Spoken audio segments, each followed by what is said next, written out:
Hi Pisces, this is Pisces Hub. Welcome to my channel. So for today's video, gagawa tayo ng daily reading for Pisces sa araw na ito. Okay, gamitin natin itong tarot cards. Alamin natin kung ano yung mga posibleng mangyari for Pisces.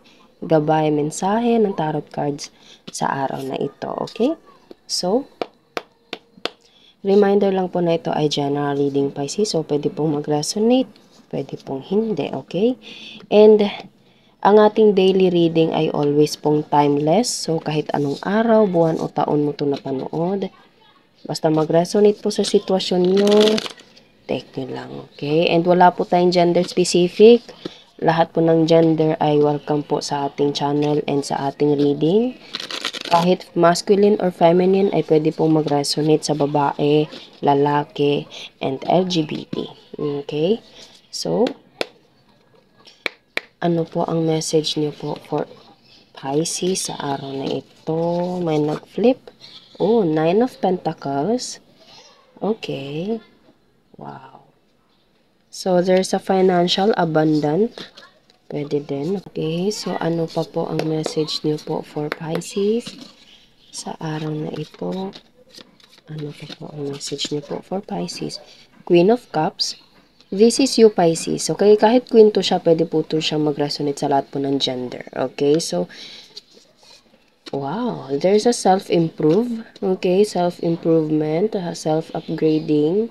Okay, kumbaga mas nag-focus ka sa pera or something na bagay or sitwasyon or emotion na pinapahalagahan mo ng sobra, Pisces. Okay, kasi sa dalawang cards natin dito, full of feminine siya. Pero sinabi ko po kanina, wala po tayong gender specific po, okay? So, there's a money, financial abundant in this Nine of Pentacles. And Queen of Cups is all about emotions. Full of love, full of, alam mo yun, full of pagmamahal. Okay? Full of emotions. Inulit ko lang, okay?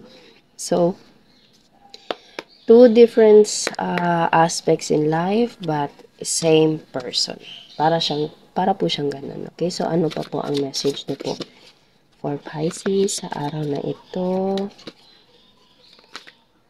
Ano pa po? Ayun. So, there's a Ace of Cups and Four of Swords. Wow.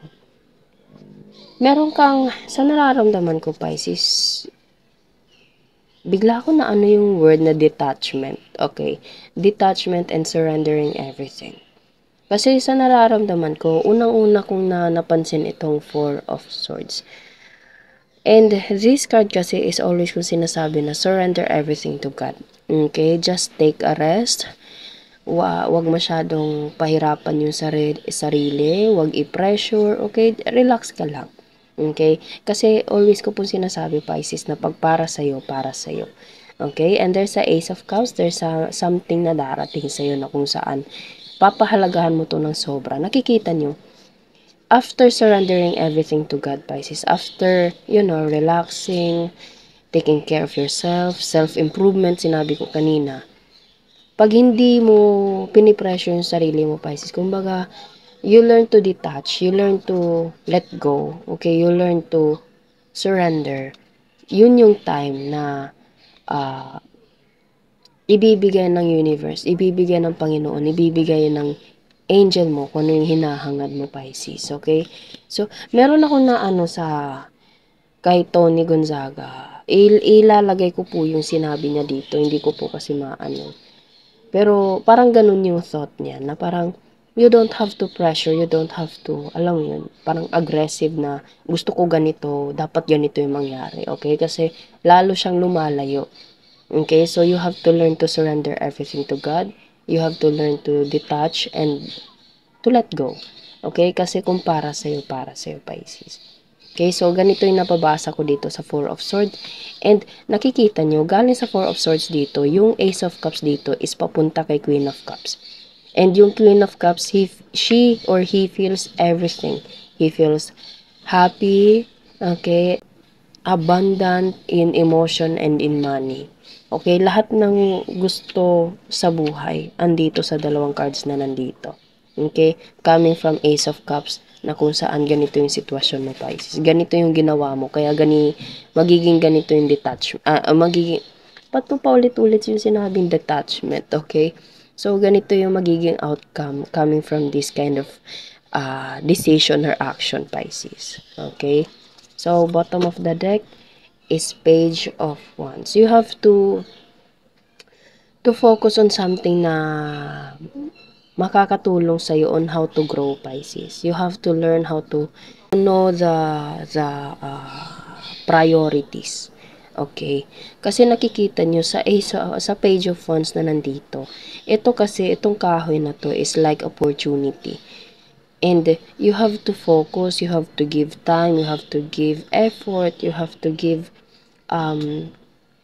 everything na makakatulong sa'yo to grow for yourself, to be a better person, to be in a situation na matagal mong hinihintay, gusto mong makamit, okay? Pwedeng pang pinansyal or pang buhay pag-ibig, buhay pamilya, okay? So, you have to know your priorities, Pisces. Yun yung gusto kong sabihin. And pag feel mo, Pisces, hindi natutupad, hindi sumasang-ayon yung sitwasyon sa gusto mo, again, you have to surrender. Okay? Actually, hindi ko na siya kailangan pang i-clarify. Alam mo yun. Kasi ang reading natin ngayon is like an advice coming from our spirit, a universe, mostly God, and your angel using our tarot cards ngayon, Pisces. Okay? So, this reading right now is like an advice from our tarot or something na parang word of wisdom siya. Hindi siya yung typical na ganito yung nangyayari, ganito, ganyan. It's like an advice for you today, Pisces.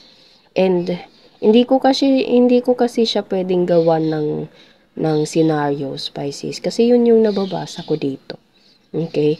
So, Page of Wands, Ace of Swords, Ace of Cups, Four of Swords, Ace of Cups, Queen of Cups, and Nine of Pentacles. Self-worth, self-improvement, and learn to let go. Learn to detach. Learn to surrender everything to God, Pisces. Huwag mong i-pressure yung sarili mo and kung para sa'yo, para sa'yo. Okay? Darating yung mga bagay na kailangan mo, darating yung mga bagay na inaasam-asam mo. In God's perfect time, Pisces. Okay? So, yun lang po ang ating reading sa araw na ito. Naway nagustuhan nyo po. Huwag nyo po sanang kalimutan na mag-like at mag-subscribe po sa ating channel and click the bell button, Pisces, para ma-notify po kayo sa next videos na i-upload natin. Okay? So, thank you, Pisces, and God bless!